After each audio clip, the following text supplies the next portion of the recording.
what fighting back looks like. Restore the greatness of America and take back control of your life by learning how to defeat leftist tactics. So most conservatives understand that they're in a war and are basically tired of the left's hypocrisy. The only question remains is, how do we fight back? The disorienting nature of the battle that's ahead is complicated because of a weakness that's inherent to right-leaning Christians. It's a vulnerability that's been mastered by the enemy, allowing them to never present a clear target. Many believe that when conflict arises, they'll be ready because they train jiu-jitsu 3 times a week and they practice at the gun range constantly. But they're unaware that the weapons being used against them are designed to utterly avoid all scenarios that require those skills.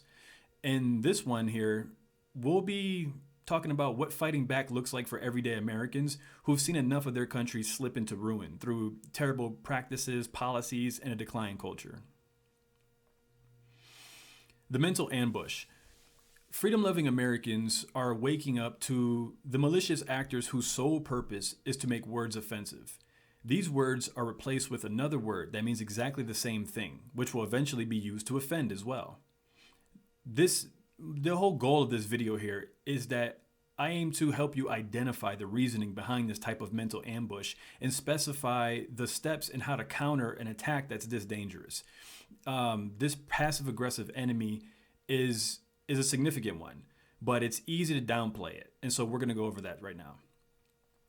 So you're done with it. You've seen enough. Voting is a joke. Basic biology is being disregarded. Kids are taught to hate their heritage, and half the country has disconnected from reality.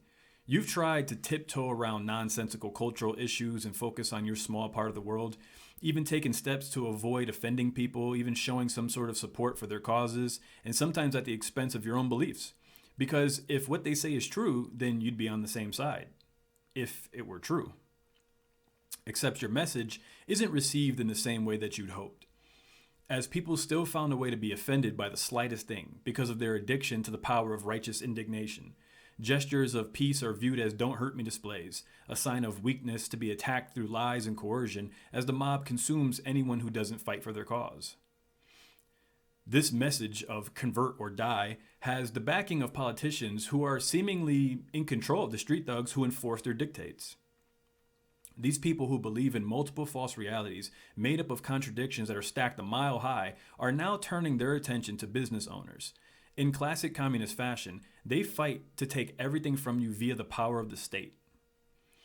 The enemy's intentions become clear as you discover their ability to infiltrate an institution, wearing it away from the inside. Favoring indirect confrontation carried out through legal, political, and cultural warfare, together functioning as conservative kryptonite. So how many wars are we really fighting? So the first is legal war, okay? Also known as lawfare. This is the use of the court as a weapon, okay? This is when someone gets trapped in an extended cycle of litigation with the intention of draining them financially. Although their case against you may be lost or even futile to begin with, the damage sustained to one's livelihood, mental, and personal well-being is disastrous. The second is political war. This employs the media as a weapon by creating false narratives that tarnish the public perception of an individual, group, or business. This is combined with street-level activism that motivates mobs to enact violence against people, property, or both. And then there's culture war. Now, culture war is primarily fought by attacking words. The banning, replacing, or addition of vocabulary is an effective tool at manipulating the minds of entire populations, deceptively gaining sympathy or building hatred towards viewpoints and ideas. So how do you fight back? Mounting an effective counterattack against this kind of enemy isn't very dramatic or flashy in the slightest. Instead, it seems rather boring. That is, until you actually try it. So walk the walk, right? So no one buys diet books written by fat people, okay? For the same reason that no one respects a person who doesn't practice what they preach. Do not take part in a destructive culture because you're too lazy to do the heavy lifting of arranging your life in accordance with your values. Accomplish whatever it takes to start.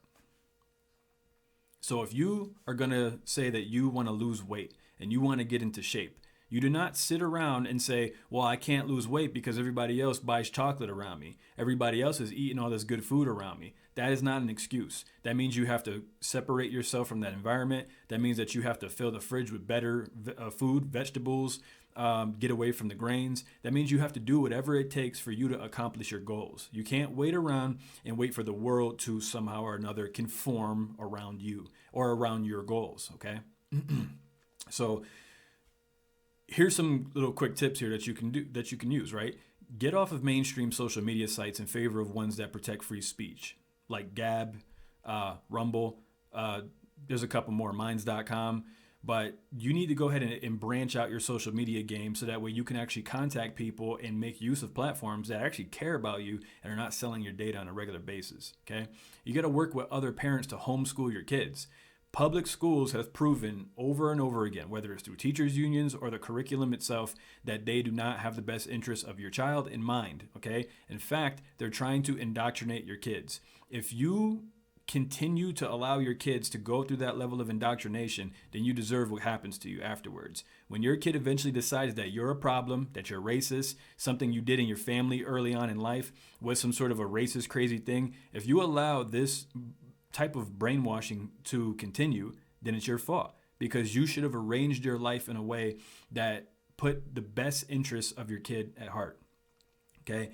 And then the next thing is to not be embarrassed to share your love for your religion and share your love for Jesus and his teachings, okay? Everybody else is coming out of the closet. There's no reason why you can't too, okay? You can let people know that you think Jesus is the way and that he is going to be the singular path to save people, okay?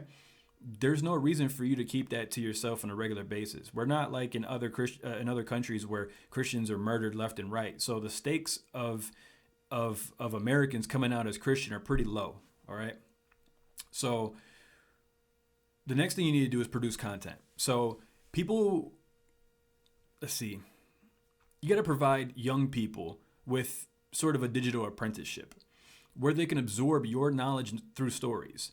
And the primary way that people learn, engage, and retain wisdom is through storytelling. Whether through video, song, podcast, or in person, your experience is valuable. The greatest weapon against a world of lies is speaking truth in the story form and while mocking evil, okay? Mocking is also one of the greatest weapons. Basically, all forms of evil, all forms of hate, they cannot bear you mocking them. Mocking them is one of the it's interesting how tough it is. They could say the craziest crap to you and they could cuss you out and say, all types of blasphemous and psycho stuff, right? But if you mock them, it is such a problem that some people will try to kill you for it. So just be aware of that. So let's see. Now, and like I'm saying, if you don't believe me that mocking is a huge weapon against leftist thought processes, liberal progressive attitudes, try mocking them, okay? See what happens. If you don't believe me that mocking them is one of the most massive weapons, and I don't mean name calling and just saying stupid stuff. I mean actually making fun of the disconnect between their thoughts and reality. And then try it. And as soon as you do, watch how the demons in your life expose themselves. If you really want to be a rebel, broadcast your love for Jesus and his gift of forgiveness and grace. If you want to be a punk rock, Harley Davidson riding, leather jacket wearing rebel, talk about Jesus and see what happens to you, okay? Then watch as the mental illness around everybody around you will start to strike all the trendy people, all right? Everybody who's trendy all of a sudden gets a mental illness for free and they want to show it and share it with you.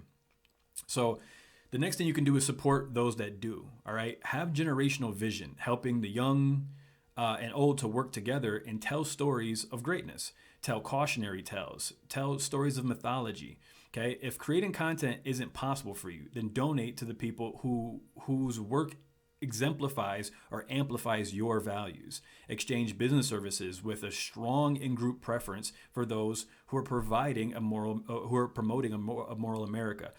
You definitely want to do this. Now, a lot of conservatives end up having a problem with that part because they do have a good nature generally, and they do believe in equality in the original sense. But the problem is that you do have enemies, and they don't believe in that. They don't believe in your same sort of concept of equality. They don't believe in this and are actively working against you. You need to understand this, and it is not bad. It is not amoral. It is not against your character to have an in-group preference to help other conservatives before you help other people who absolutely hate your ideology. It's not bad. You're not a bad person for this, but you need to start doing it. So soon you'll find yourself bravely sharing your wisdom and using your specialized skills and knowledge that you've acquired in life to teach anyone within your reach. Okay? Don't be surprised when a community of like-minded Americans gather to support your story and begin to integrate these messages into their daily lives. Taking personal responsibility for doing the hard work of restoring a civilization means you cannot hope that someone else is going to fix the problem. Start within your own community and build outward from there. Although this will attract plenty of attention from villainous people, you'll also make friendships that are stronger than you ever thought possible, all while living a life that's worth talking about.